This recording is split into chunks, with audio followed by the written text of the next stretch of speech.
One also needs to highlight the fact that we seek to formulate inputs through this symposium to receive inputs from the sector as a whole, with a viewpoint that we will ultimately have to relook at the human settlement regulations, legislation itself, and also the program towards reviewing of the code.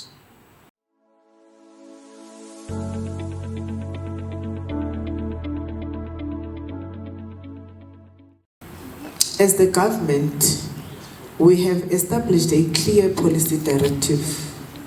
The Cabinet has set a goal to eliminate the backlog of title deeds for all subsidy houses. We aim to achieve about 50% of this target by the midterm.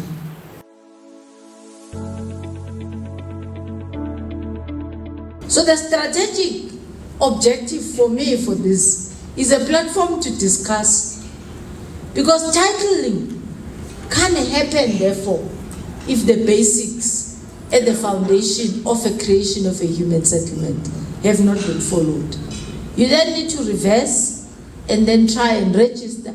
In some instances, you can't even register, because some of the land parcels that have been utilized somehow do not pass the test. There are people in wetlands who have built houses in wetlands, and the law compels you to say, well, you may not want to say, I'm evicting you, I'm destroying your property, but you need to be notified.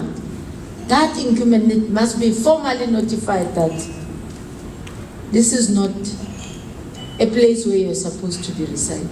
And worse what, wait for another crisis when it rains and that house is washed away. So in one way or the other, we are already facing problems and challenges.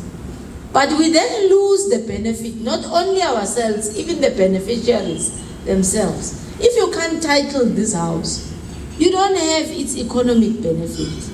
I mean, property appreciates. You get land with services and a house. Yes, it may look small, but a combination of the three gives you something that is valuable. I think sometime last year, TG, the calculation, or year before last, was at around 370,000 or so, of what ultimately, in our RDP, as we commonly know them, is a value that if you have a title deed, you can even go and loan in a bank, using it as a surety to start your own spaza shop. Maybe that is why our people don't even know that they can't sell, or they shouldn't sell this RDP for 20,000, because it value more than what they are selling it and disposing it off for.